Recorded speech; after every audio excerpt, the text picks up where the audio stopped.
So thank you for asking me how to tie the wingtip scarf. Sorry it took me so long to get it for you, but I am going to show you a few different ways to wear it today. I'm going to do it with the Zirco wingtip, but it will still be the same for whatever wingtip style you have.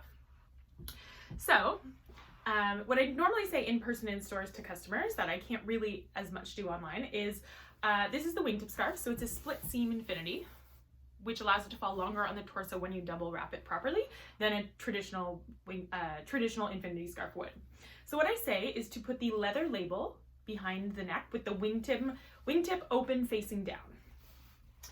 So the leather label is behind my neck, the wingtip is facing down. So what I like to do, I usually just wear them long like this.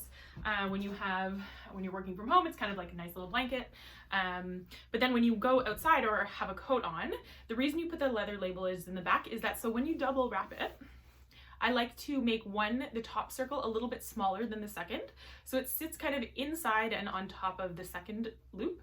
But because of that slit, it allows this edge to fall longer. So it's not all bunched up. It actually sits quite nicely on top of each other. And then you get a little bit less bulk in the back of the neck, as well as kind of full coverage in the front. So that's how it is traditionally worn.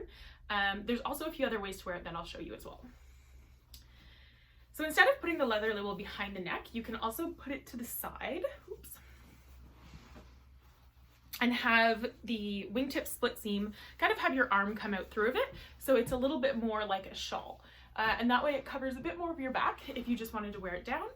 Or if you then double it, this one's a little bit tighter at first, but then it actually covers both of your shoulders.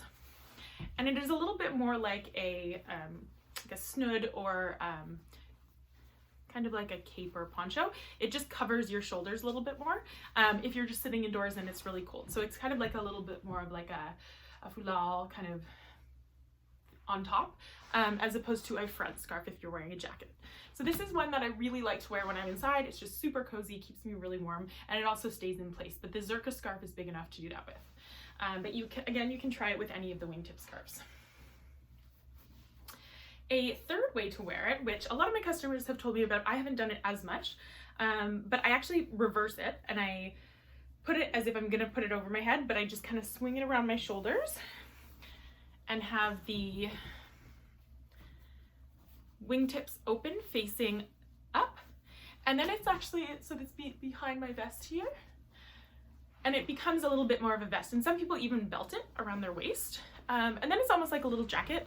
It doesn't show what's underneath too much. You can wear it as kind of like a more cape, and then it's not sitting in front of you if you're sitting on at a desk or in a chair all day. So it's a bit more in the back. It does fall a little bit, kind of it hangs, which is why sometimes the belt is nice as well. So there's different ways to wear that one. But the first way, which I show you and I'll show you again, is kind of the most common way, especially if you're wearing it with a jacket and you want that V shape in the front. So again, I say to put the leather label behind your neck with the wingtip open facing down. So I have the edges hanging down, pull it all forward. So make sure it's not covering your shoulders. That will give it extra length.